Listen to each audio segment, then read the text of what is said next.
अस्सलाम वालेकुम dear students. आज के इस लेक्चर में जिस टॉपिक पर हम बात करने वाले हैं एक्चुअली वो दो अलग अलग बहुत ही इम्पॉर्टेंट टॉपिक्स हैं। उनमें से पहला टॉपिक है magnetic effect of electric current यानी बरकी रॉ का मैग्नातीसी असर, और दूसरा टॉपिक है इलेक्ट्रोमैग्नेटिक इंडक्शन यानी बरकी मैग्नातीसी अमाला। मैं इन दोनों चैप्टर्स मतलब ये दोनों जो टॉपिक्स हैं इन दोनों टॉपिक्स की बहुत ही ज़्यादा पहले बेसिक्स से मैं स्टार्ट करना चाहूँगा ताकि आपको हर चीज़ जो है वो बहुत ज़्यादा बारीकी के साथ ध्यान में आ जाए। ओके, तो देखिए शुरुआत हम करते हैं कि इस दुनिया में जितनी भी चीज़ें हैं वो मादा यानी मैटर से मिलकर बनी हुई हैं। और आपको पता है कि मैटर जो है उसको हम तीन हिस्सों में तकसीम कर सकते हैं, तीन किस्मों में, तीन टाइप्स में, जिनमें से मादे की एक टाइप जो है वो सॉलिड है, एक टाइप लिक्विड है और एक टाइप गैस है।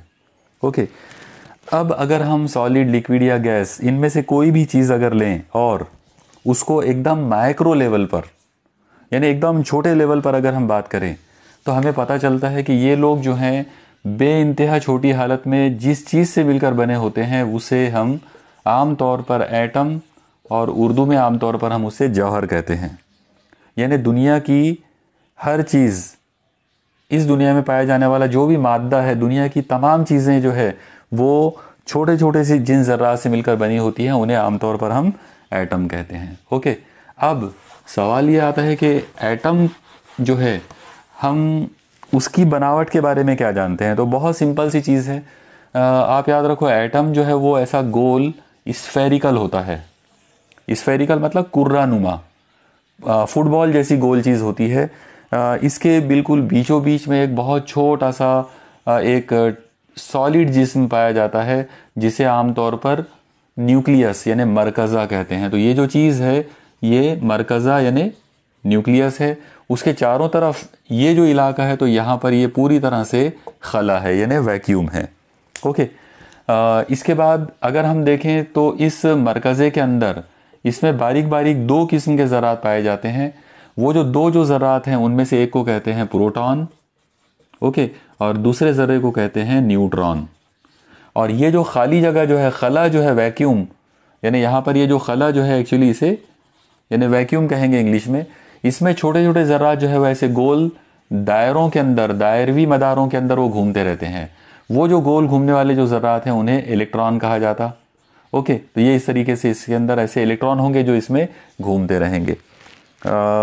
ये है एटम का बिल्कुल सबसे आसान और एक तरतीबी खाका। यानी हम एटम को इस नज़र से देखते हैं। कोई भी एटम, दुनिया का किसी भी एलिमेंट, किसी भी अंसर का अगर आप जौहर लेंगे तो उसका डिज़ाइन ऐसा ही होगा। बीच में मरकज़ा, मरकज़े के अंदर प्रोटॉन और न्यूट्रॉन, और मरकज़े के अतराफ खाली जगह, उस खाली जगह के अंदर इलेक्ट्रॉन घूमते रहेंगे। ओके, अब यहाँ पर आप एक चीज़ ध्यान में रखो कि जैसा आप लोग देख रहे हो कि हमारे पास अब बुनियादी तौर पर तीन पार्टिकल्स हो गए, मतलब छोटे छोटे जिनको बुनियादी या फंडामेंटल पार्टिकल्स हम कहेंगे। उनमें से एक नंबर पर आ गया इलेक्ट्रॉन जो कि निगेटिव है, दूसरे नंबर पर आ गया प्रोटॉन जो कि पॉजिटिव है, तीसरे नंबर पर आ गया न्यूट्रॉन जो कि न्यूट्रल है, मतलब मोतदिल है, उसके ऊपर कोई बरकीबार, कोई चार्ज नहीं है।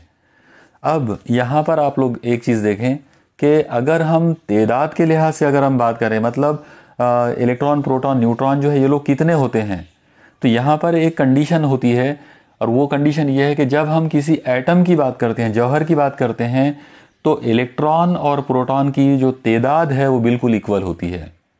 मतलब हम ये कह सकते हैं कि number of electron is equal to number of proton.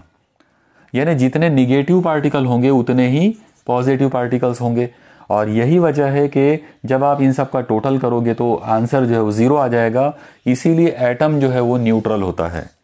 मतलब दुनिया के किसी भी एलिमेंट का जब आप जौहर या एटम की बात करते हैं तो उसके ऊपर कोई बरकीबार नहीं होता। उसका जो बरकीबार या उसका जो चार्ज होता है वो हमेशा ज़ीरो होता है, यानी उसको हम न्यूट्रल चार्ज कहेंगे। मुझे उम्मीद है आपको ये बेसिक स्ट्रक्चर जो है ये पूरा ध्यान में आ गया होगा। अब हम थोड़ा सा इस टॉपिक को थोड़ा सा और आगे बढ़ाते हैं।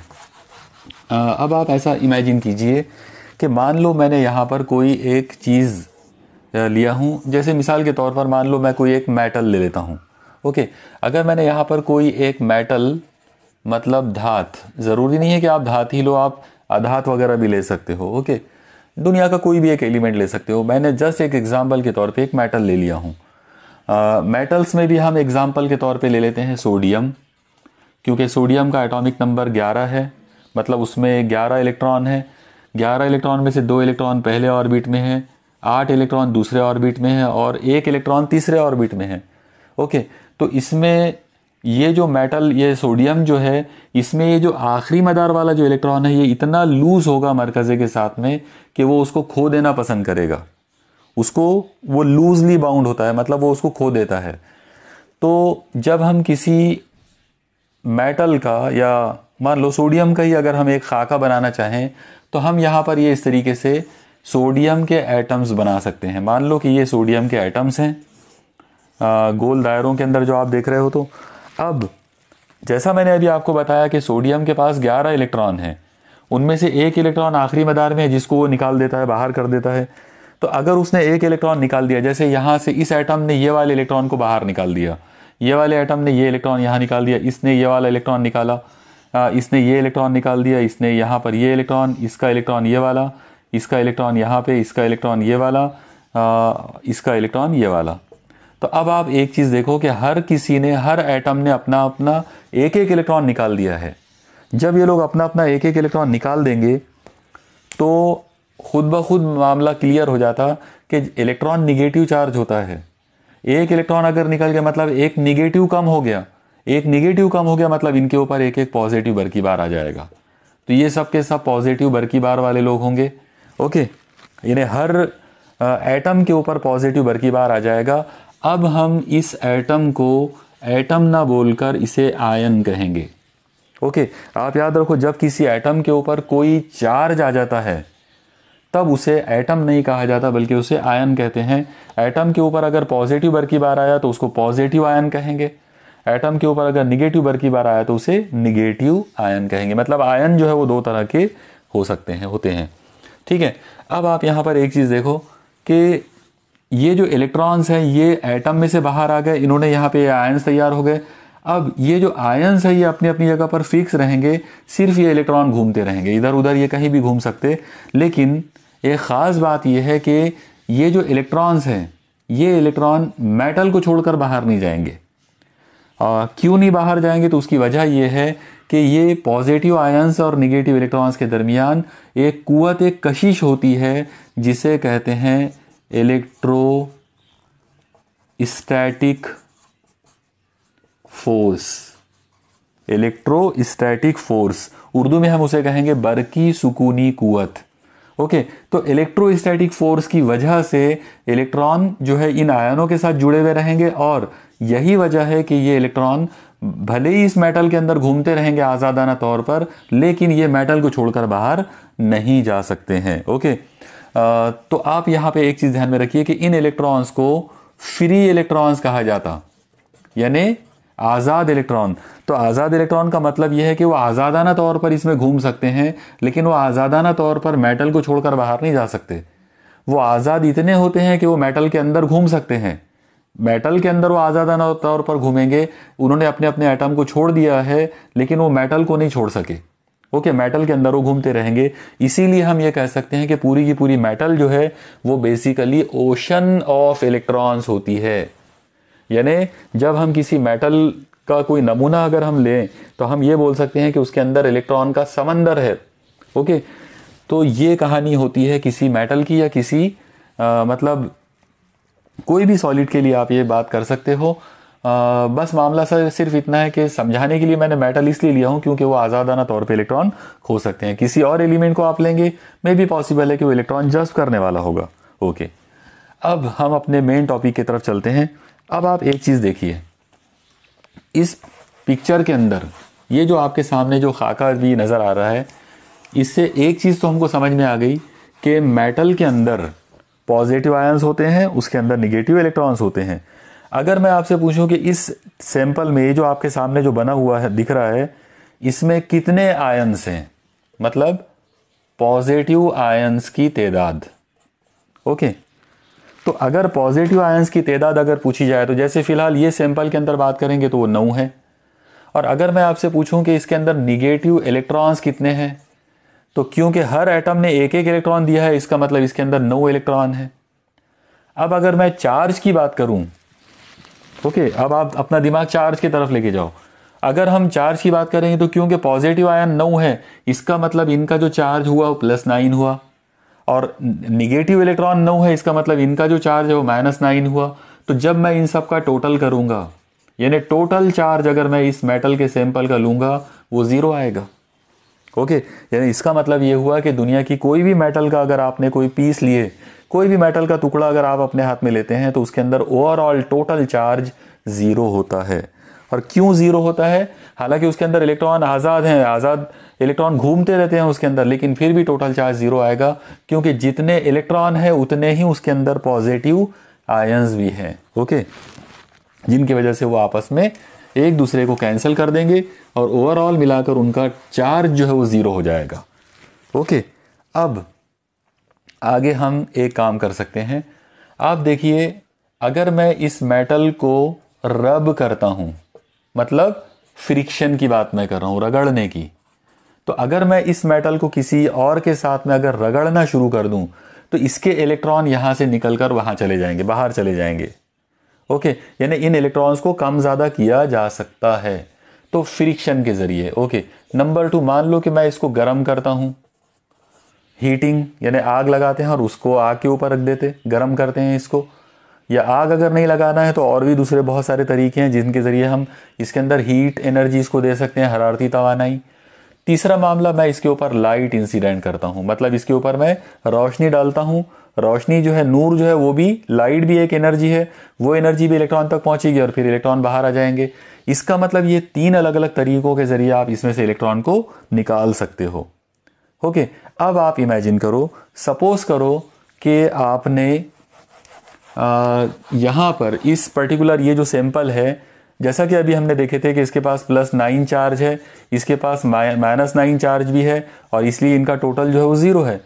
लेकिन इमेजिन करो कि अभी जो मैंने 3 प्रोसेस लिखा था कि गर्म करना या रगड़ना या नूर की तवानाई इसके ऊपर डालना, ये अमल अगर किया जाए और इसमें से सपोज करो कि इसमें से ये और ये 2 इलेक्ट्रॉन बाहर निकल गए। अगर इसमें से ये 2 इलेक्ट्रॉन बाहर निकल जाते हैं, ओके, फॉर एग्जाम्पल, सब तो इलेक्ट्रॉन नहीं निकलेंगे, मान लो 2 इलेक्ट्रॉन निकल जाते हैं। अगर इसमें से 2 इलेक्ट्रॉन निकल जाते हैं तो इसका मतलब ये होगा कि 2 निगेटिव इसमें से कम हो जाएंगे। अब यहां आप एक चीज देखो कि इसके अंदर के प्लस वाले जो चार्जेस हैं, आयंस, वो तो उतने ही हैं जितने पहले थे, मतलब +9 तो ऑलरेडी पहले से है। 2 इलेक्ट्रॉन चले गए, मतलब अब जो बाकी बचे, इसके अंदर जो इलेक्ट्रॉन बाकी बचे हैं वो 7 ही है, उनका चार्ज होगा -7। और जब आप अब इनका टोटल करोगे आपको आंसर मिलेगा +2। इसका मतलब इस सैंपल के ऊपर +2 बर की बार आ गया है। 2 इलेक्ट्रॉन के जाने की वजह से इस सैंपल के ऊपर +2 बर की बार जो है वो आ गया। तो इस तरीके से जो बड़े ऑब्जेक्ट होते हैं दुनिया में, कोई भी ऑब्जेक्ट आप लो, चाहे वो मेटल हो चाहे वो नॉन मेटल हो, उसके ऊपर चार्जेस इसी तरीके से आते हैं। ओके, अब मैं अपनी इस पूरी बात को, मुझे यकीन है कि आपको यहां तक पूरी बात समझ में आ गई होगी। अब मैं उस टॉपिक के ऊपर आता हूं जो मुझे शुरू करना है और जो आज हमारे लिए बहुत ज़्यादा इंपॉर्टेंट आर्टिकल होने वाला है। आप लोग देखो, सपोज करो आपके पास ये एक जिस्म है ए, और इसकी टेंडेंसी ये है कि ये इलेक्ट्रॉन खोने वाला है, मतलब ये इलेक्ट्रॉन को लॉस कर सकता है। और एक दूसरा जिस्म है बी, और इसकी टेंडेंसी है कि ये इलेक्ट्रॉन को जज्ब कर सकता है, मतलब इलेक्ट्रॉन को ये गेन करने वाली इसकी टेंडेंसी है। तो जब इलेक्ट्रॉन जब ये ए जो है, जब ये इलेक्ट्रॉन खोएगा तो ऑटोमेटिक इसके ऊपर पॉजिटिव बर की बार आएगा, और बी जब इलेक्ट्रॉन को लेगा तो ऑटोमेटिक उसके ऊपर निगेटिव चार्ज आ जाएगा। जो पॉजिटिव चार्ज होता है आमतौर पर उसको +Q लिखते हैं, और जो निगेटिव होता है उसको आमतौर पर -Q लिखते हैं। लेकिन ये सारा का सारा मामला जो है ये सिर्फ इसलिए होता है क्योंकि सारा खेल इलेक्ट्रॉन का है। जब किसी जिस्म में से इलेक्ट्रॉन बाहर चले जाते, ऑटोमेटिक वो जिस्म पॉजिटिव बर की बार बन जाता, और जब इलेक्ट्रॉन किसी जिस्म के अंदर आ जाते, ऑटोमेटिक वो जिस्म निगेटिव बर की बार बन जाता है। ओके, तो ये कहानी थी पॉजिटिव बर की बार और निगेटिव बर की बार वाले जिस्मों की। मतलब सवाल ये हुआ कि जिस्मों को चार्ज, मतलब चार्जेस का क्या कंसेप्ट है। तो यहाँ पर आपको ध्यान में रखना पड़ेगा, चार्जेस का सिंपल कंसेप्ट है, चार्ज बॉडीज जो होती हैं, मतलब बरकाए हुए जिस्म या चार्ज करे हुए जो जिस्म हैं, वो दुनिया में दो तरह के होते हैं, या तो पॉजिटिवली चार्ज्ड या निगेटिवली चार्ज्ड। पॉजिटिवली चार्ज का मतलब होता है वो लोग जिन्होंने इलेक्ट्रॉन का लॉस किया, मतलब लॉस ऑफ इलेक्ट्रॉन, और निगेटिवली चार्ज का मतलब होता है जिन्होंने इलेक्ट्रॉन का गेन किया, गेन ऑफ इलेक्ट्रॉन, जिन्होंने इलेक्ट्रॉन हासिल किया। ओके, तो ये तमाम बातें जो मैं अभी आपको बता रहा हूं, ये याद रखो आप लोग के बड़े जिस्मों के लिए लागू होती है, यानी एक्सटेंडेड ऑब्जेक्ट्स। इस दुनिया में जितने भी एक्सटेंडेड ऑब्जेक्ट्स हैं जो बड़े हैं, ओके, बड़े जिस्म, बड़े का मतलब बहुत ज़्यादा बड़े भी नहीं है, ये पेन की साइज़ का भी हो सकता है, पेन का ये जो कवर है इसके भी साइज़ का आप ले सकते हो, इसको भी हम एक्सटेंडेड कहेंगे, क्योंकि ये लोग एटम के या मॉलिक्यूल के लेवल पर बहुत ज़्यादा बड़े हैं, इसलिए इनको बड़े जिस्म या एक्सटेंडेड ऑब्जेक्ट्स कहेंगे। उनके लिए ये बात लागू होती है। आप लोग ये वाली बात प्रोटॉन के लिए नहीं कह सकते। ओके, जैसे मैंने अभी आपको बताया कि बड़े जिस्म जो है दुनिया के चार्ज बॉडीज पॉजिटिवली चार्ज कब होते हैं, जब वो इलेक्ट्रॉन का लॉस करते हैं। आप में से किसी के दिमाग में आएगा कि मान लो मैं यहाँ पर एक पॉजिटिव प्रोटॉन लेता हूँ, तो क्या प्रोटॉन जो है उसने भी इलेक्ट्रॉन को लॉस किया है इसलिए वो पॉजिटिव बना? किसी के दिमाग में ये सवाल आ सकता है कि मान लो ये एक प्रोटॉन है और हम कह रहे हैं कि इसके ऊपर पॉजिटिव बरकी बार है, तो क्या ये प्रोटॉन जो है ये भी इलेक्ट्रॉन को लॉस करने के बाद प्रोटॉन बना है? तो बिल्कुल नहीं। आप याद रखो कि प्रोटॉन पॉजिटिव इसलिए है क्योंकि वो एक बुनियादी चार्ज है, फंडामेंटल चार्ज है। दुनिया में फंडामेंटल चार्ज दो ही हैं, पॉजिटिव, अगर पॉजिटिव चार्ज की अगर आप बात कर रहे हो, बुनियादी बरकी बार या बुनियादी चार्ज की अगर आप बात कर रहे हो तो प्रोटॉन, और बुनियादी दूसरा जो निगेटिव चार्ज है उसकी बात कर रहे हो तो इलेक्ट्रॉन। ये लोग बुनियादी हैं, मतलब यहां से तो कंसेप्ट शुरू होता है।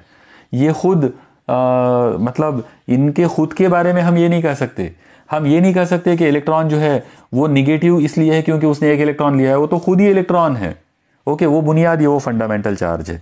ओके, ये थी बात चार्ज्ड बॉडीज की और फंडामेंटल चार्जेस की। ओके, अब हम चलते हैं अगले टॉपिक की तरफ। मान लो कि आपने एक पॉजिटिव या निगेटिव बरकी बार लिया यहाँ पर, और ये जो बरकी बार है मान लो कि ये बिल्कुल अपनी जगह पर स्टेशनरी है। स्टेशनरी मतलब साकिन है, एकदम रुका हुआ है। ओके, जब ये जिस्म रुका हुआ रहेगा, आप याद रखो इसके चारों तरफ एक इलाका बन जाएगा, एक ऐसा इलाका बन जाएगा कि अगर आपने कोई दूसरा बरकी बार इसके अंदर लेकर आए तो वो या तो इसके तरफ कशिश करेगा या वो इससे दूर भागेगा। ओके, जैसे मैं और ज़्यादा क्लियर करके बता देता हूँ। मान लो कि आपने यहाँ पर पॉजिटिव बरकी बार लिए और अब आप एक दूसरा पॉजिटिव बरकी बार Q1 लो और उसको इसके अंदर लाने की कोशिश करो, आप देखेंगे वो नहीं आएगा, क्योंकि आपको सबको मालूम है कि पॉजिटिव पॉजिटिव बरकी बार एक दूसरे को रिपेल करते, दूर भागते, तो ये इसके अंदर नहीं आएगा बल्कि भाग जाएगा। और अगर आप यहाँ पे निगेटिव बरकी बार लेते हैं वो फौरन कशिश कर लेगा। ये जो इलाका है इसे हम कहते हैं बरकी मैदान।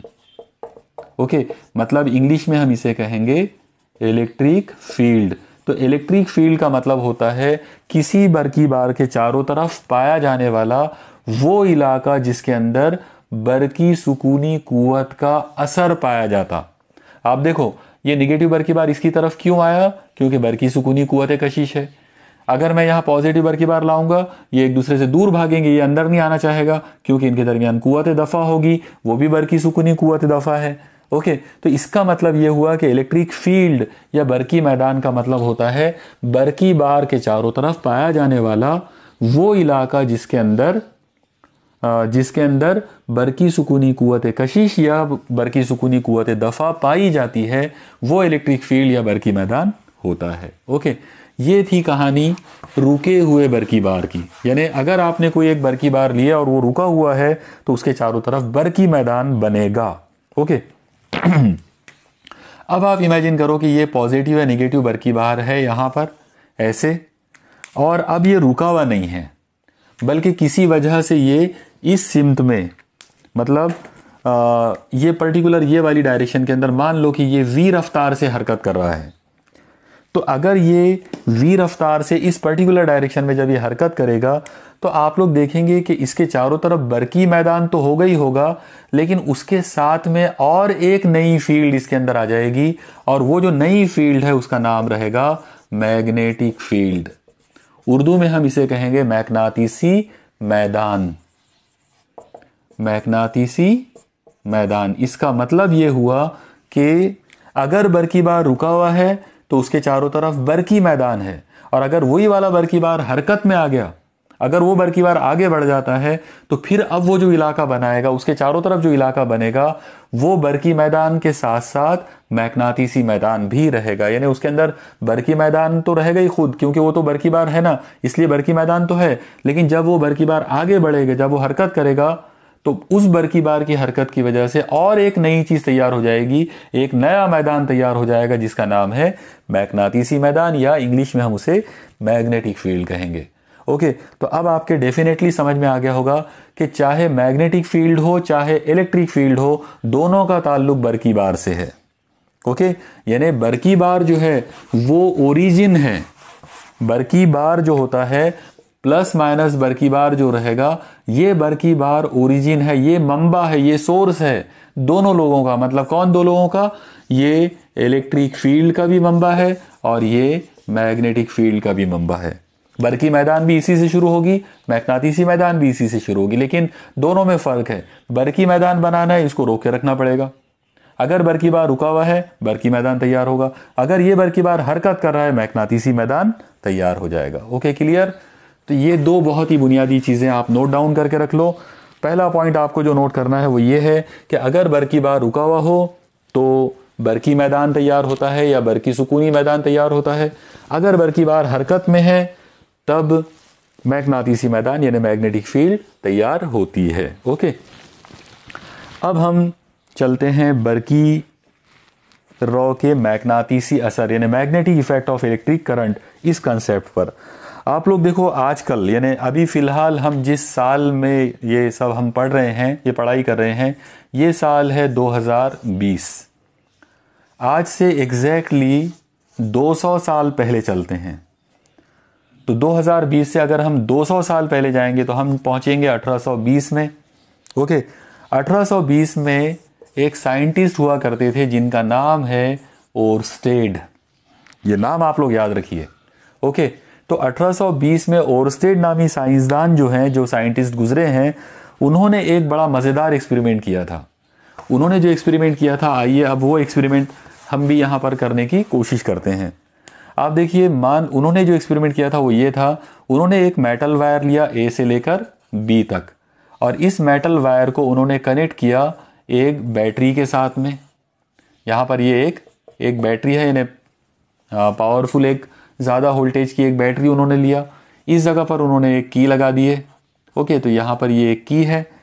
इसके बाद उन्होंने एक मैग्नेटिक निडल जो है वो लिया। आप याद रखो, मैग्नेटिक निडल यानी मैग्नातीसी सुई कहते हैं हम उसे उर्दू में।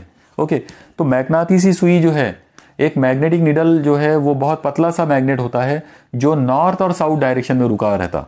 यानी अगर आप उसको देखेंगे वो हमेशा शुमाल और जुनूब की डायरेक्शन बताएगा। तो ये वाला जो है नॉर्थ पोल और ये वाला जो है साउथ पोल, और ये इस तरह से इसका ये एक स्टैंड है जिसके ऊपर इसको खड़ा करके रखा हुआ है। ओके, अब ओरस्टेड ने 1820 में क्या देखा उसको आप भी देख लो एक बार। उन्होंने क्या किया था, सिंपल एक वायर लिया, मेटल वायर ए बी, उसके साथ में एक बैटरी लगा दिए, साथ में एक की लगा दिए। उन्होंने देखा कि जब ये की ओपन रहती है, ओपन मतलब ऑफ, ओके, जब ये की ओपन रहती है, ऑफ रहती है, तो ये तार में से कोई करंट नहीं गुजरता, और जब करंट नहीं गुजरता तो ये जो मैग्नेटिक निडल है ये ऐसी की ऐसी रुकी हुई रहती है, एन और एस डायरेक्शन में, नॉर्थ, शुमाल और जुनूब, नॉर्थ और साउथ डायरेक्शन के अंदर वो रुकी हुई रहती है। कुछ नहीं होता, कोई डिफ्लेक्शन नहीं होता, इसके अंदर कोई हरकत नहीं होती। ओके, फिर उन्होंने देखा कि जैसे ही वो इसको प्रेस करते हैं, मतलब जैसे ही इसको ऑन करते हैं, ऑन करते बराबर अब प्लस इधर है तो पॉजिटिव में से ऐसा करंट निकलेगा, फिर ये तार में से करंट ऐसा जाएगा और यहाँ से घूमकर ये करंट का सर्किट पूरा होगा ऐसा। ओके, तो जैसे ही इस की को ऑन करते हैं वैसे ही इस तार में से करंट गुजरना शुरू हो जाता, और उस सूरत में ये देखा गया कि ये जो एस पोल है ये इधर चले जाएगा। अचानक ये एस पोल ऐसा इसके नज़दीक जाता, ये वाला पोल इधर दूर चले जाता, एकदम ऐसा डिफ्लेक्शन आता है इसके अंदर। ओके, और ये डिफ्लेक्शन थोड़ी देर तक ही रहता, जितनी देर तक ऐसा करंट गुजरेगा उतनी देर तक ये डिफ्लेक्शन ऐसा दिखाता। फिर उन्होंने एक नया काम किया, उन्होंने क्या किया कि ये बैटरी के टर्मिनल्स को पलटा दिए। अब उन्होंने क्या किया, बैटरी के टर्मिनल्स को पलटाने का मतलब उन्होंने इधर निगेटिव लिया, इधर पॉजिटिव ले लिए। अब आप देखो, जैसे ही टर्मिनल्स आप पलटाओगे तो ये करंट की डायरेक्शन पलट जाएगी, ये करंट अब इधर जाना शुरू हो जाएगा ऐसे, इस तरह से, यानी करंट की जो सिमत है वो बदल गई। करंट हमेशा पॉजिटिव से नेगेटिव जाएगा, ऐसे जाएगा। जब करंट ऐसे जाने लगा तो उन्होंने देखा कि ये डिफ्लेक्शन भी उल्टा हो गया, ये सुई उल्टी हो गई, ये एन इसके करीब चला गया और एस जो है वो दूर चला गया। ओके, तो 3 बातें यहां पर नजर आई। कौन सी 3 बातें? पहले जब ये की ऑफ थी तो ये मैग्नेटिक निडल नॉर्थ और साउथ डायरेक्शन में रुकी हुई थी। जब ये बैटरी को हमने पहली कंडीशन में लगाया, मतलब इधर प्लस और इधर माइनस लगाए, तो ये बैटरी, ये जो मैग्नेटिक निडल है ये ऐसी डिफ्लेक्ट हो गई। ओके, फिर जब हमने बैटरी को पलटा दिए तो ये ऐसी डिफ्लेक्ट हो गई, मतलब एक पहले ये ऐसी थी, एक बार उसका डिफ्लेक्शन ऐसा हो गया, अगली बार उसका डिफ्लेक्शन ऐसा हो गया। ओके, तो ये चीज़ होने के बाद उन्होंने क्या किया कि ओरस्टेड ने जब ये एक्सपेरिमेंट किया तो उनको बड़ी हैरत हुई कि मैग्नेटिक निडल जो है वो डिफ्लेक्ट क्यों हो रही, उसमें क्या वजह है, क्यों डिफ्लेक्शन आ रहा है उसके अंदर। ओके, डिफ्लेक्शन है ना हरकत, उर्दू में उसके लिए वर्ड इंसिराफ इस्तेमाल करते हैं। ओके, लेकिन आप डिफ्लेक्शन समझ सकते हैं इजीली। डिफ्लेक्शन है ना उसमें झुकाव, उसका एक बार ऐसा झुकाव, एक बार ऐसा झुकाव, उल्टा झुकाव। ओके, तो उन्होंने, ओरस्टेड ने ये देखा कि डिफ्लेक्शन हो रहा है करंट गुजारने पर। उनके दिमाग में आया कि दुनिया के किसी भी मैग्नेट को अगर आपको डिफ्लेक्शन देना है तो उसके पास कोई दूसरा मैग्नेट लाना पड़ता। जैसे आप देखो, अगर आपके पास ये एक मैग्नेट है, मान लो इसका नाम है मैग्नेट नंबर 1, ये इसका नॉर्थ पोल है, ये साउथ पोल है। अब मैं एक दूसरा मैग्नेट मान लो यहां से लेकर आता हूं, ये मैग्नेट नंबर 2 है, इसका मैं यहाँ पे नॉर्थ पोल लाऊं और ये साउथ पोल, ये नॉर्थ पोल मैं इसके करीब लाने की कोशिश करूं, क्या होगा, ये दूर भागेगा, इसमें हरकत पैदा होगी। इसका मतलब क्या हुआ, इस मैग्नेट के अंदर हरकत कब पैदा हुई, जब आपने ये वाला मैग्नेट सामने लेकर आए, बराबर है। यानी एक मैग्नेट उसी वक्त हरकत करता है जब कोई दूसरा मैग्नेट उसके सामने लाया जाए। यहां पर इस पर्टिकुलर जगह पर ओरस्टेड ने देखा कि ये वाला जो मैग्नेट है ये हरकत कर रहा है जबकि यहां कोई दूसरा मैग्नेट है ही नहीं, बराबर है। यहां इसकी पूरी विसिनिटी के अंदर, पूरे सराउंडिंग के अंदर उसने चेक किया कि गलती से कहीं कोई मैग्नेट है क्या रखा हुआ, लेकिन नहीं था, दूर दूर तक कोई मैग्नेट नहीं है। ओके, जब यहां पर सिर्फ ये एक मैग्नेट है और दूर दूर तक कोई दूसरा मैग्नेट नहीं है, फिर भी ये हरकत दिखा रहा है, कब, जब आप करंट पास कर रहे हो। तो इसका मतलब ये हुआ कि करंट गुजारने पर यहां पर कुछ तो भी ऐसा होता है जिसकी वजह से ये मैग्नेटिस हरकत में आ जाता। यानी ये जो मैग्नेट NS जो मैग्नेट है, ये मैग्नेट उस वक्त हरकत करता जब आप इसमें, इस तार में से करंट गुजारते। तो इससे एक चीज उसके दहन में आई और वो बहुत ज्यादा इनकलाबी, बहुत ही रिवोल्यूशनरी बात थी, और वो बात ये थी कि जब आप किसी तार में से करंट गुजारते हैं तो फिर वो तार जो है उसके चारों तरफ यहां पर एक तरह का मैग्नेट बन जाता, एक तरह की मैग्नेटिक फील्ड बन जाती। यानी वो तार खुद एक तरह का मैग्नेट बन जाता, लेकिन कब तक मैग्नेट रहता है, जब तक उसमें से करंट गुजरता है तब तक। ओके, तो जैसे ही यहां पर ये मैग्नेटिक फील्ड तैयार होती, उस मैग्नेटिक फील्ड की वजह से ये मैग्नेटिक निडल जो है ये हरकत करना शुरू कर देती। ओके, ये जो चीज जो डिस्कवर हो गई थी वहां पर ओरस्टेड के जरिए, इसको उन्होंने नाम दिया था magnetic effect of electric current. Okay, इसको उर्दू में हम बोल सकते हैं बरकी रॉ का मैग्नेटिसी असर। यानी यहां पर मेन चीज यह है कि तार AB एक मेटल वायर है जिसमें से करंट गुजारा गया, और करंट गुजारने के बाद उसके चारों तरफ मैग्नेटिसी मैदान तैयार हुआ। मतलब यह कि करंट गुजारने पर मैग्नेटिसी मैदान बना सकते हैं। ओके, तो ये चीज को बोलते हैं, इस फिनोमिनन या ये जो अमल यहां पर हुआ, ये जो मजहर यहां पर तैयार हो गया, इसे हम कहते हैं बरकी रॉ का मैग्नेटिसी असर, magnetic effect of electric current. English में हम इसको ऐसे डिफाइन करेंगे कि when electric current is allowed to pass through a metal wire, then magnetic field is generated around it. This phenomenon is known as magnetic effect of electric current, and this phenomenon was discovered by Oersted in the year 1820, 200 years back. Okay, Urdu में अगर हम इसकी तारीफ बयान करना चाहें तो ऐसा बोलेंगे हम उसको उर्दू में कि जब किसी मेटल वायर में से करंट यानी बरकी रॉ गुजारते हैं, तब उस मेटल वायर के चारों तरफ मैग्नेटिसी मैदान तैयार हो जाता है। इस मजहर को, इस अमल को बरकी रॉ का मैग्नातीसी असर कहते हैं। ओके, ये थी कहानी ओरस्टेड एक्सपेरिमेंट की, और ये इनकलाबी या रिवोल्यूशनरी इसलिए है क्योंकि इसकी वजह से एक रिवोल्यूशन आया, इसके ज़रिए पूरे फिज़िक्स की दुनिया के अंदर एक इनकलाब जो है वो आ गया। और क्या इनकलाब आया? इनकलाब ये था कि इससे एक चीज़ समझ में आई कि हम बरकी रॉ को गिन सकते हैं। बरकी रॉ एक ऐसी तबई मिकदार, एक ऐसी फिजिकल क्वांटिटी है जिसको हम गिन सकते हैं, हम उसकी वैल्यू का अंदाज़ा लगा सकते हैं इस मैग्नेट के डिफ्लेक्शन को देखकर। क्योंकि हुआ ये था कि अगर आप इस तार में से कम करंट गुजारोगे तो इसका डिफ्लेक्शन कम होता है, जब आप करंट बढ़ा देते हैं तो इसका डिफ्लेक्शन बढ़ जाता। अब आप एक चीज़ देखो, मैं यहाँ आपके सामने दो नाम लिख रहा हूँ। पहले नंबर पे नाम है इलेक्ट्रिक करंट का, और दूसरे नंबर पे मैं नाम लिखता हूँ डिफ्लेक्शन ऑफ मैग्नेट का, यानी मैग्नेटिक निडल का। ओके, मैग्नातीसी सुई का। अब मैंने आपके सामने दो चीज़ें लिखा हूँ, और आपको मालूम है कि करंट यानी बरकी रॉ गुजारने पर डिफ्लेक्शन आता है, मैग्नेटिक निडल के अंदर डिफ्लेक्शन आता।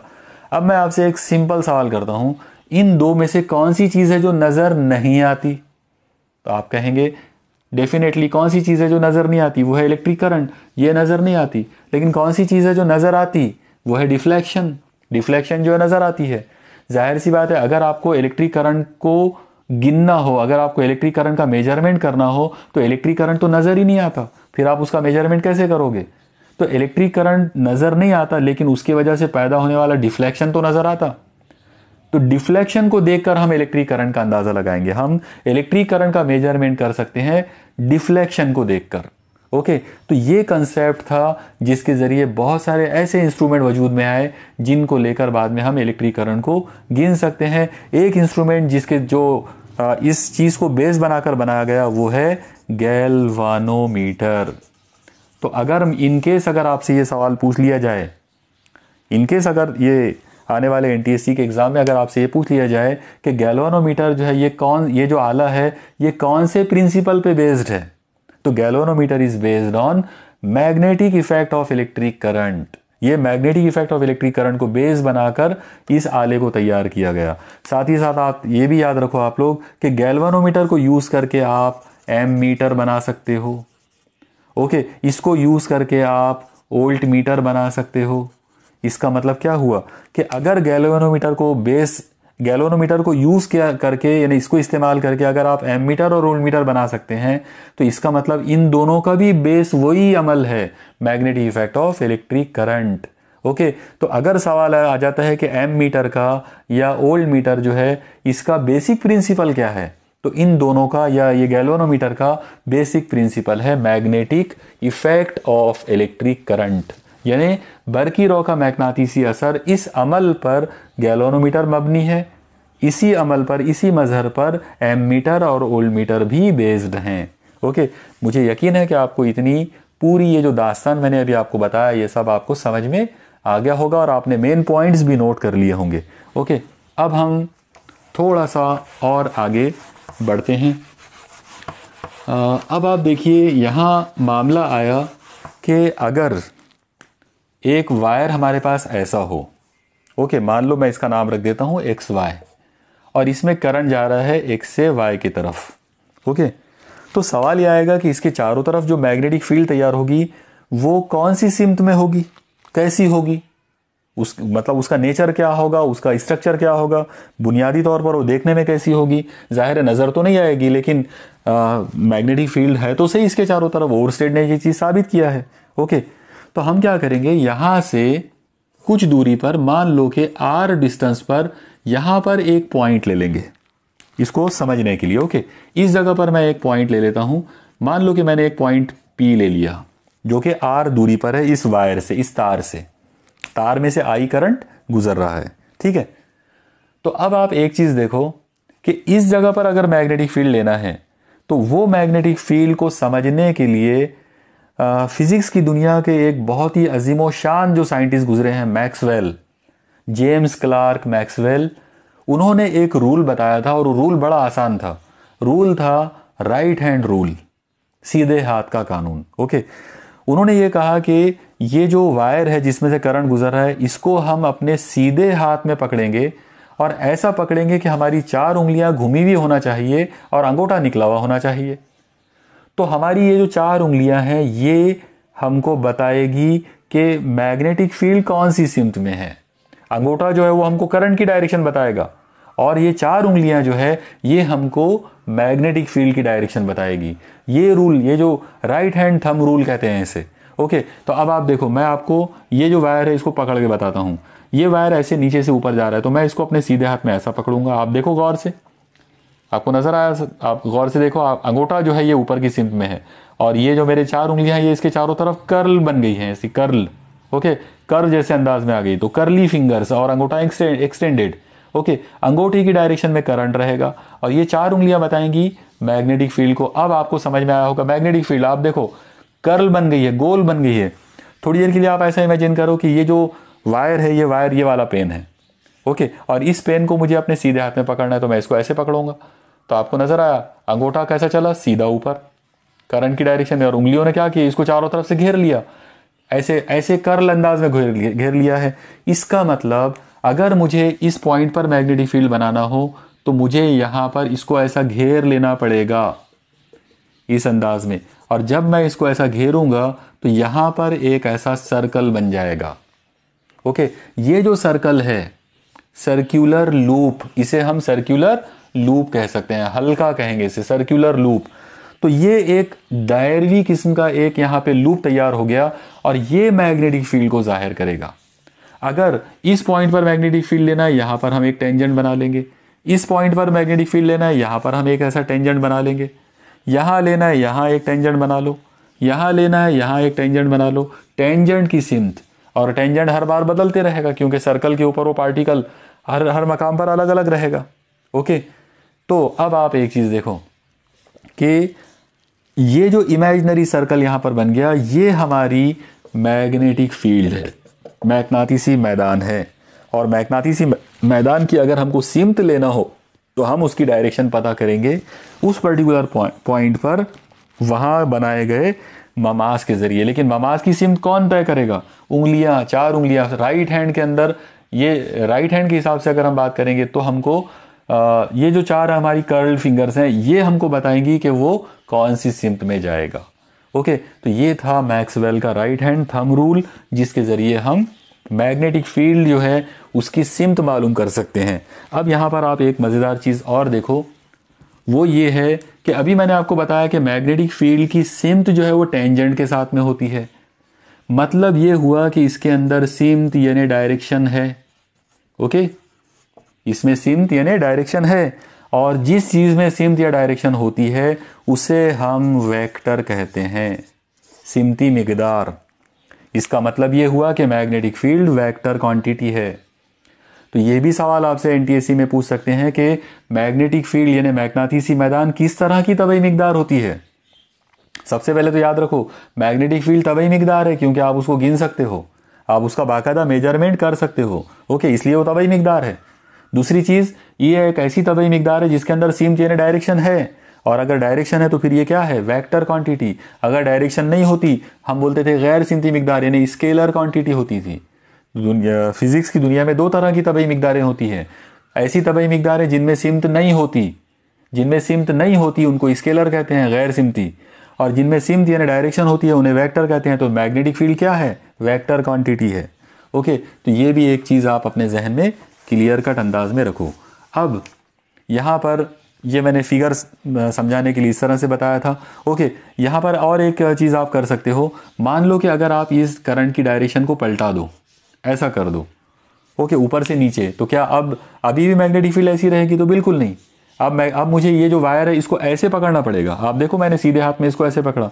याद रखो पकड़ना सीधे हाथ में ही है क्योंकि मैक्सवेल का रूल सीधे हाथ का कानून है। तो सीधे हाथ में जब मैं ऐसे पकड़ूंगा तो उंगलियां कैसे आ गई? ऐसे, इस तरह से। मतलब ये एरोस बदल जाएंगे। अगर करंट नीचे जाता है तो वो ऐसे घूम, ऐसा हो जाएगा, उसका मामला ऐसा आ जाएगा। ओके, तो ये थी कहानी मैक्सवेल के राइट हैंड थंब रूल की। अब इसको बेस बनाकर आपसे बहुत सारे किस्म के सवालात जो है वो पूछे जा सकते हैं। जैसे मान लो यहाँ पर मैं आपको एक एक एग्जांपल करा देता हूँ। सपोज़ करो हमने एक वायर लिए ऐसे इस तरह से और इसमें से करंट गुजारना है। ओके, अब जाहिर है करंट गुजारना है तो मुझे बैटरी लगाना पड़ेगा। तो जस्ट ऐसा इमेजिन कर लेते कि यहाँ पर मैंने बैटरी लगा दिया ऐसे, ये प्लस और ये माइनस। अब आप लोग बोलो करंट कौन सी सिंक में जाएगा?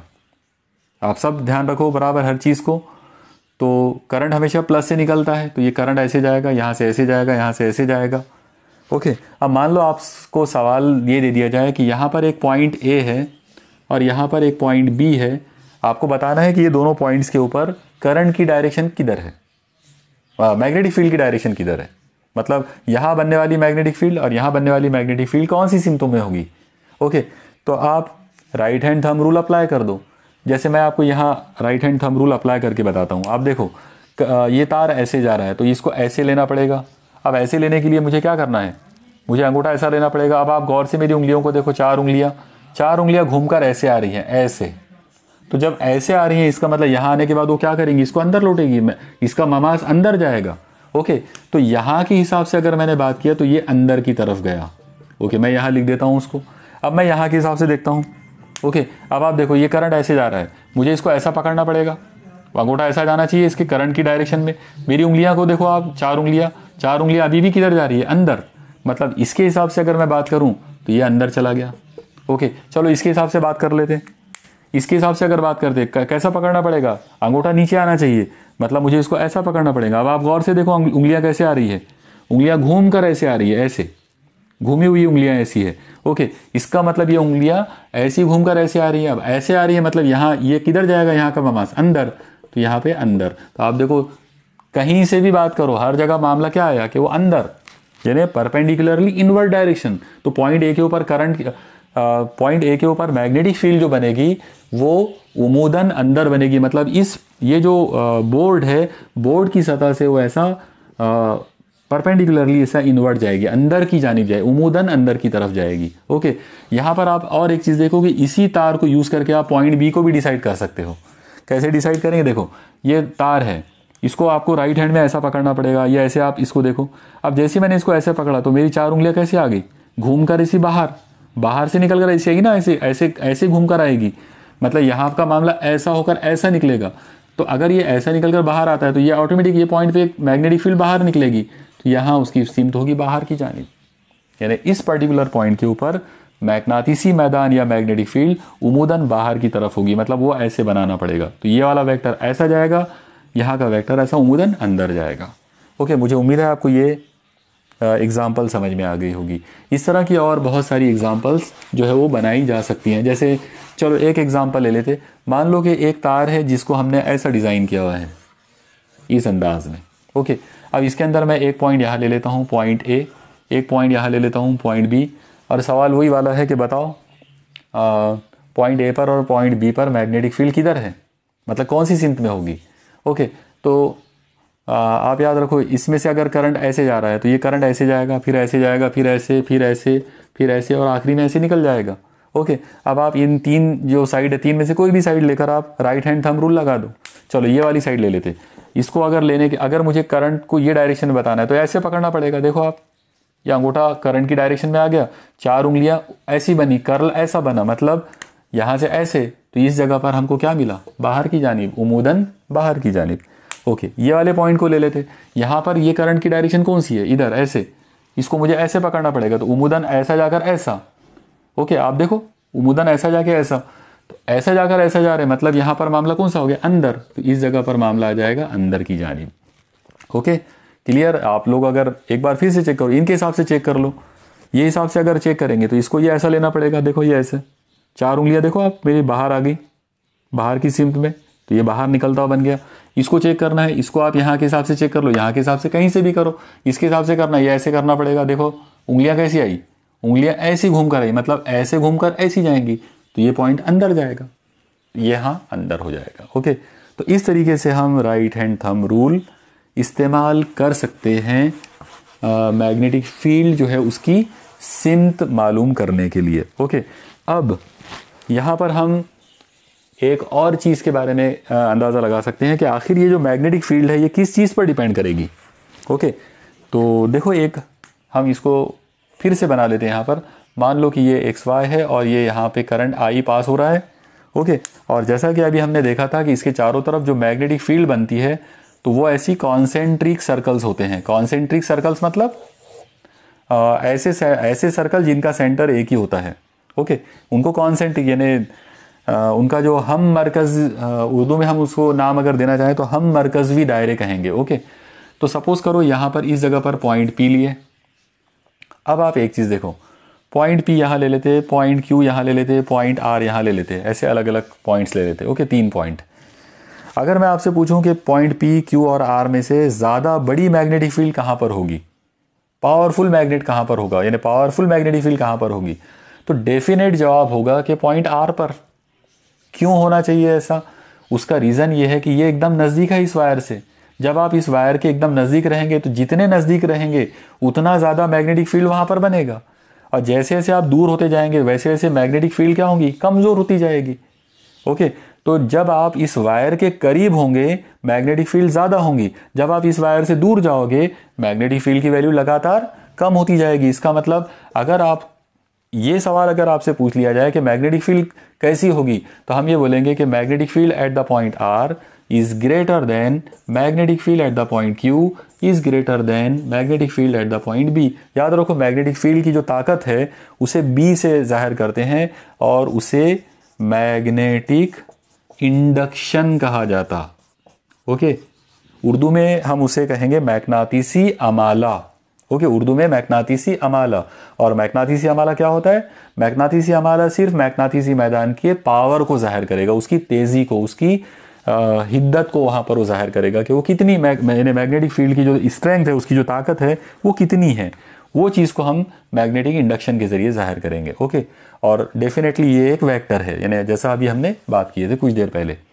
तो अगर मान लो इस तरह का अगर एक डायग्रामेटिकली अगर आपसे सवाल पूछ लिया जाए कि ये 3 पॉइंट्स में सबसे ज़्यादा पावरफुल मैग्नेटिक फील्ड कहाँ पर होगी, तो सबसे ज़्यादा पावरफुल मैग्नेटिक फील्ड आर पर होगी। और क्यों होगी? क्योंकि आर, ये जो आर पॉइंट है इसका फासला सबसे कम है।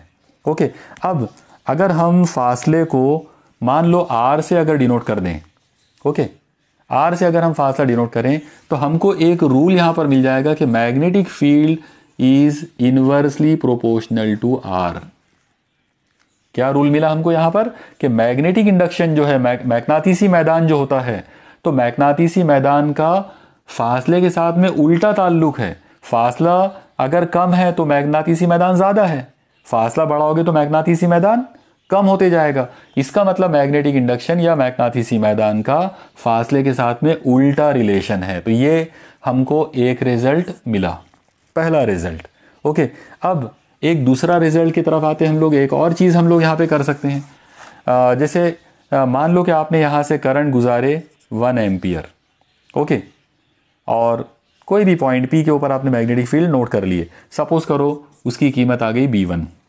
ओके, यानी 1 एम्पियर के लिए B1। फिर आपने करंट 1 एम्पियर बंद कर दिए, फिर आपने 2 एम्पियर गुजारे, फिर आपने पॉइंट पी के ऊपर आपने फिर से मैग्नेटिक फील्ड जो है चेक करे, आपको उसकी कीमत मिल गई B2। आप बता सकते दोनों में से ज़्यादा मैग्नेटिक फील्ड कौन सी होंगी? 1 एम्पियर के लिए B1, 2 एम्पियर के लिए B2। ओके, तो क्लियर कट कॉमन सेंस की बात है कि मैग्नेटिक फील्ड किसकी वजह से पैदा हुई है? मैग्नेटिक फील्ड पैदा हुई है करंट की वजह से।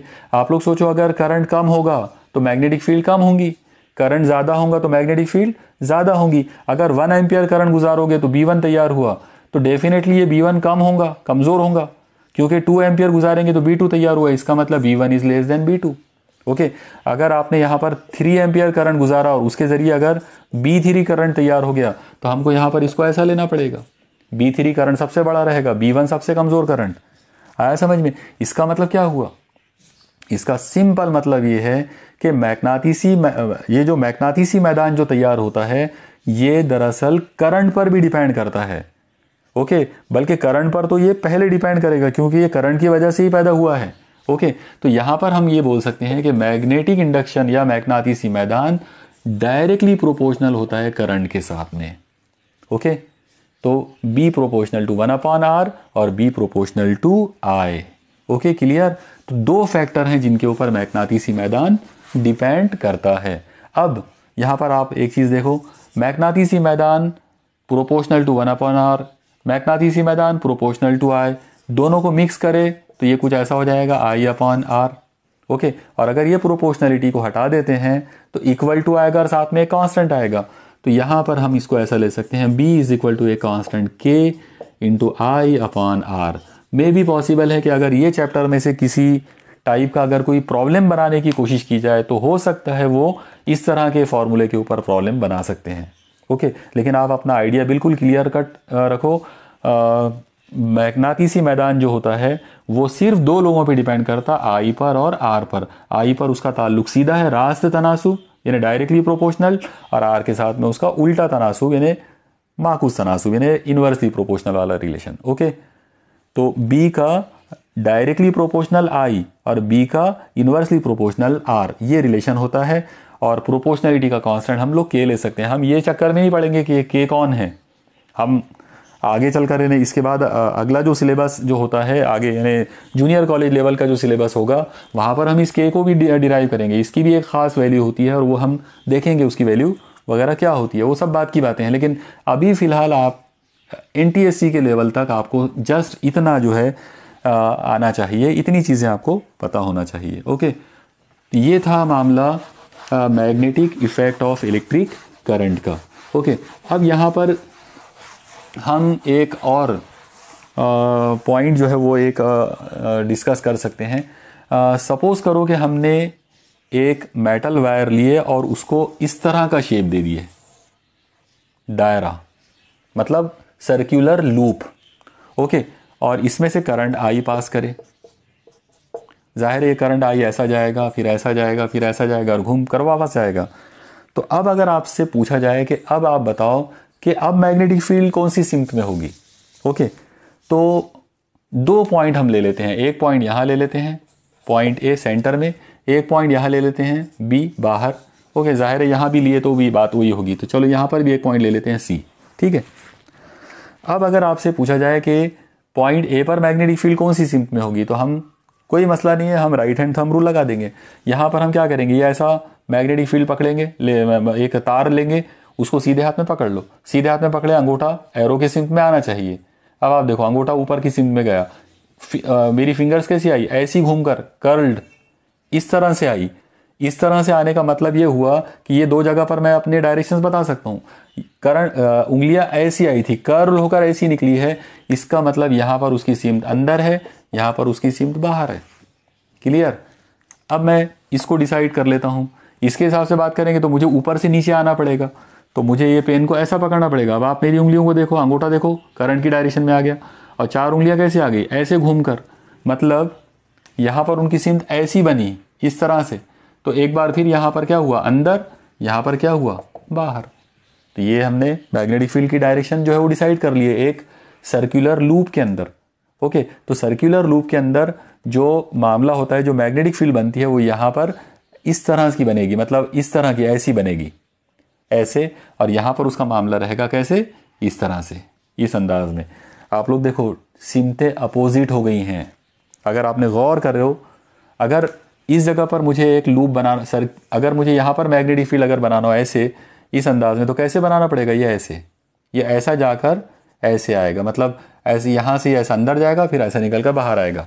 और अब यहाँ अगर मुझे बनाना है, इस जगह पर अगर बताना है, तो यहाँ पर कैसा है, यहाँ पर वो ऐसे अंदर जा रहा है, और यहाँ से बाहर निकलना है तो बाहर निकलना है मतलब ऐसे, यहाँ से अंदर जाना तो ऐसे, इस तरह से। आप देखो एग्जैक्टली अपोजिट, बराबर है।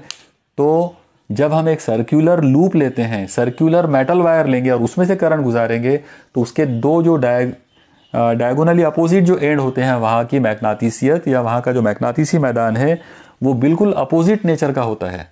ओके, यहाँ पर सर्कुलर इस तरह से अंदर बनेगा और यहाँ पर उसका मामला ऐसा आएगा। क्लियर? तो ये एक चीज़ आप याद रखो। इससे और एक बात समझ में आती है कि अगर मान लो मैं इसको नॉर्थ पोल का नाम दे दूँ और इसको साउथ पोल का नाम दे दूँ, ओके, थोड़ी देर के लिए जस्ट मैं आपको अभी और क्लियर करूँगा कि नॉर्थ और साउथ पोल का मीनिंग रियल में क्या होता है।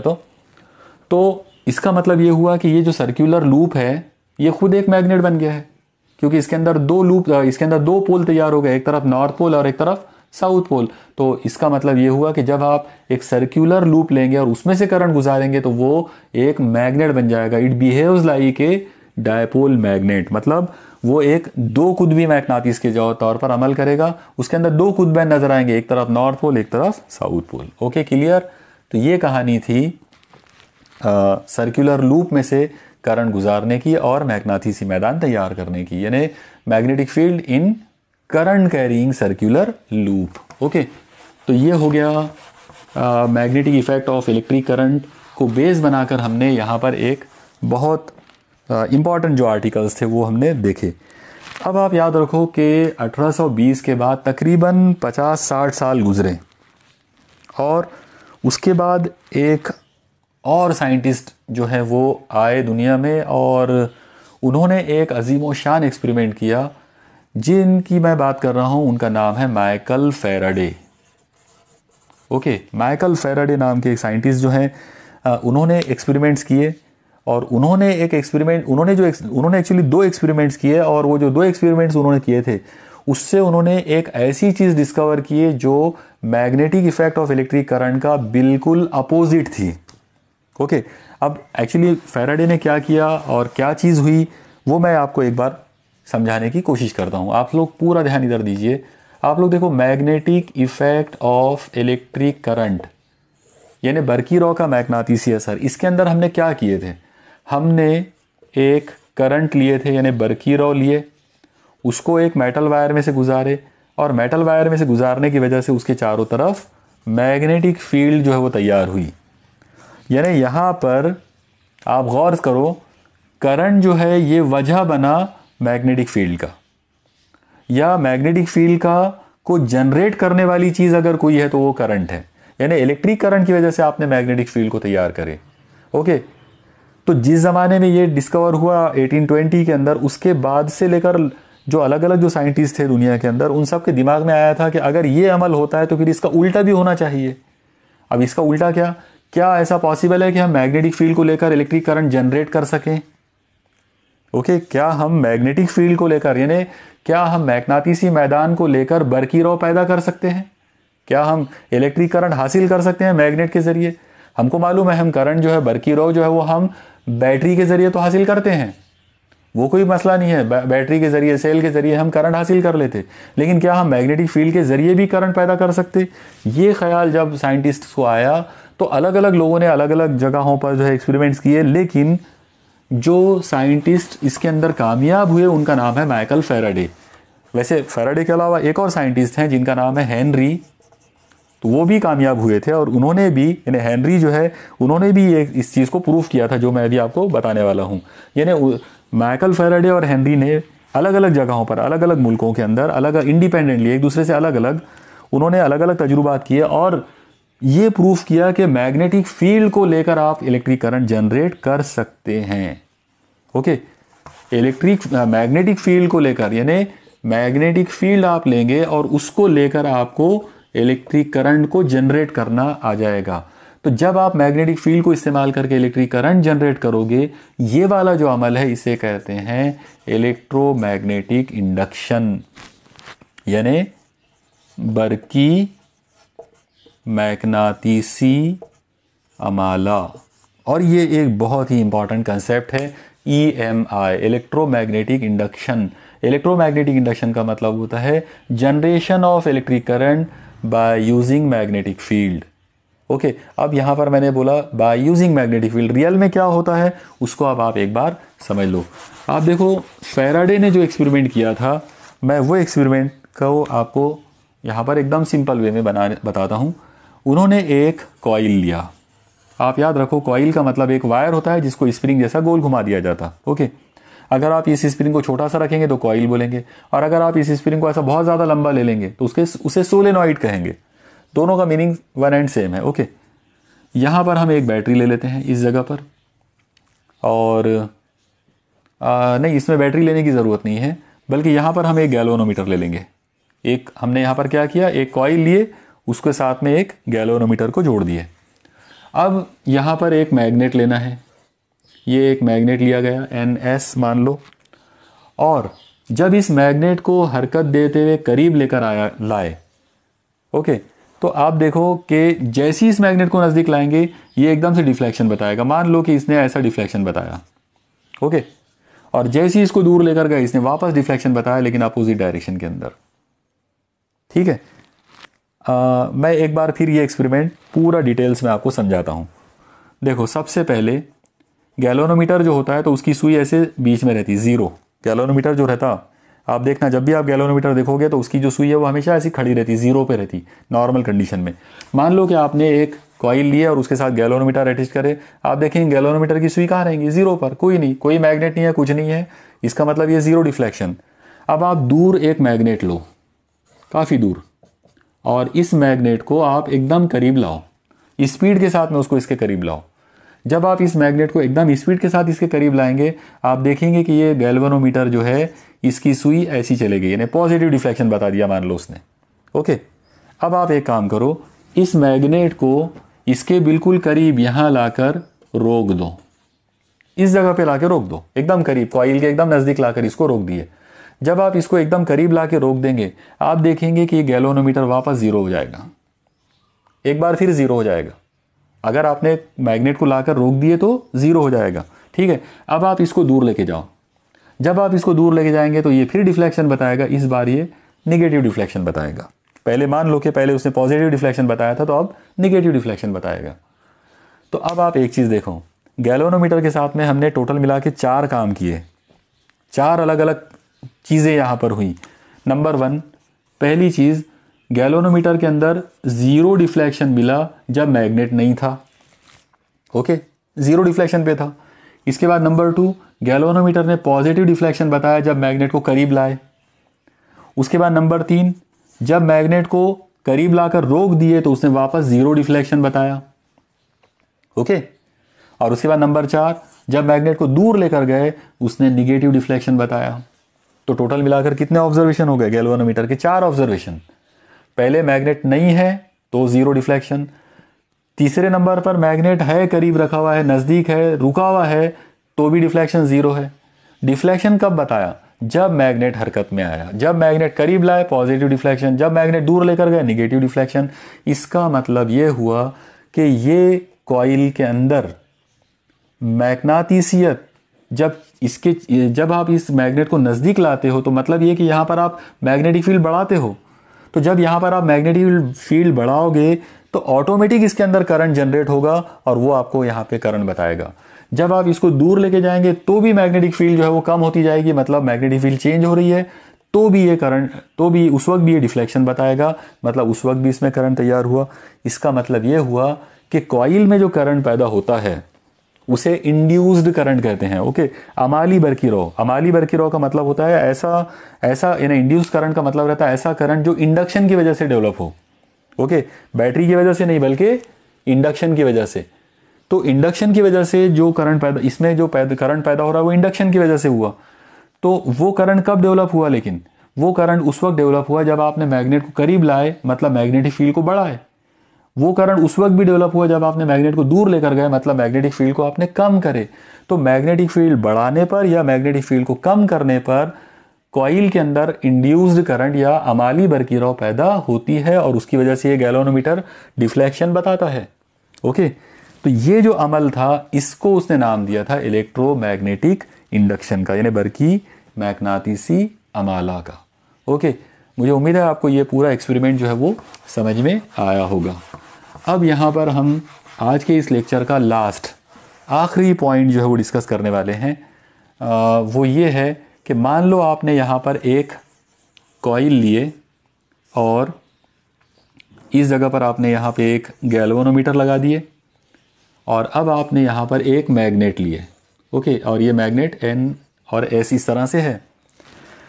आप देखो कि जब आप इसको करीब लाते हो तो ये एक डिफ्लेक्शन बताता, जब आप दूर ले जाते हो तो ये अपोजिट डिफ्लेक्शन बताता। इसका मतलब ये हुआ कि करीब लाने पर यहाँ जो मैग्नेटिसियत पैदा होंगी, जो मैग्नेटिज्म यहाँ होंगी वो अलग टाइप की होती होंगी, और जब दूर ले जाते होंगे तो वो फिर एकदम अपोजिट उल्टी टाइप की मैग्नेटिज्म आती होंगी। तो इस चीज़ को एक्सप्लेन करने के लिए एक और साइंटिस्ट जो हैं वो उन्होंने बहुत सारे एक्सपेरिमेंट्स किए। उन साइंटिस्ट का नाम है लेंज। ओके, लेंज नाम के एक साइंटिस्ट हैं जिन्होंने इससे रिलेटेड कुछ एक्सपेरिमेंट्स किए और उन्होंने एक मज़ेदार बात ये बताए कि जब आप मैग्नेट को इस कॉइल के करीब लाते, यहाँ पर ये जो चीज़ है आप देखो, ये जो चीज़ है ये एक मैग्नेट है और ये जो चीज़ है ये एक कॉइल है। जब आप मैग्नेट को इसके करीब लाते तो ये कॉइल में भी मैग्नेटिज्म आ जाती। और अब आप एक चीज़ देखो, अगर ये कॉइल अगर इस कॉइल में मैग्नेटिज्म आएगी तो डेफिनेटली वो मैग्नेटिज्म कैसी रहेगी? मैग्नेटिज्म का मतलब ही है उसके अंदर नॉर्थ और साउथ पोल होंगे। तो नॉर्थ और साउथ पोल होंगे तो सवाल ये आएगा कि इसमें नॉर्थ पोल किधर आएगा, साउथ पोल किधर आएगा? तो आप याद रखो, अगर आप इस मैग्नेट को करीब ला रहे हो तो यहाँ नॉर्थ पोल बनेगा, यहाँ साउथ पोल बनेगा। ये वाले केस में अगर मैग्नेट नज़दीक ला रहे हो, एन पोल को अगर नज़दीक ला रहे हो तो यहाँ पर एन पोल बनेगा। और अब आप देखो कितनी मज़ेदार बात है, लेंस ने जो चीज़ डिस्कवर किया वो कितनी मज़ेदार चीज़ है। उन्होंने ये बताया कि जब आप नॉर्थ पोल को इसके करीब लाएंगे तो ये कॉइल का नॉर्थ पोल यहाँ बनेगा। अब ये नॉर्थ पोल है और ये भी नॉर्थ पोल है। डेफिनेटली आपको सबको मालूम है कि नॉर्थ पोल जो रहते, यानी एक जैसे जो पोल होते हैं, वो एक दूसरे को रिपेल करते। तो ये जो कॉइल है ये इस मैग्नेट को पसंद नहीं करेगा, यानी इस कॉइल के अंदर पैदा होने वाला जो मैग्नेटिज्म है वो इस मैग्नेट को पसंद नहीं करेगा, वो उसको दफा करने की कोशिश करेगा, वो उसको रिपेल करने की कोशिश करेगा, आने नहीं देगा करीब। आया ध्यान में? ये चीज़ लेंस ने डिस्कवर किए थे। ओके, साथ ही साथ उन्होंने ये भी बताया कि अगर आप इस मैग्नेट को दूर ले जा रहे हो, मान लो कि अगर आप इसको दूर ले जाना चाह रहे हो, तो जैसे आप इसको दूर ले जाने की कोशिश करेंगे तो इसके अंदर करंट की डायरेक्शन पलट जाएगी, और करंट की डायरेक्शन अगर पलट गई तो यहाँ की पोलैरिटी भी बदल जाएगी। यानी इसके ये जो कॉइल के अंदर के जो मैग्नेटिज्म है उसकी पोलैरिटी चेंज हो जाएगी। अब यहाँ पर एस पोल आ जाएगा, यहाँ पे एन पोल आ जाएगा। ओके, अब आप देखो, आप इस नॉर्थ पोल को दूर ले जा रहे हो, एक्चुअली पूरे मैग्नेट को, मतलब नॉर्थ पोल को आप दूर ले जा रहे हो और यहाँ पे साउथ पोल आ गया। लेकिन साउथ पोल और नॉर्थ पोल के बीच में अट्रैक्शन होता है, कशिश। मतलब ये जो मैग्नेट, ये जो कॉइल है, ये अब उस मैग्नेट को अपनी तरफ बुलाने की कोशिश करेगा, कशिश करेगा। कब कशिश करेगा? जब आप उसको दूर ले जा रहे हो। तो अपोजिट मामला है, जब आप मैग्नेट को करीब लाते हैं वो उसको करीब नहीं आने देता, वो दफा करता है।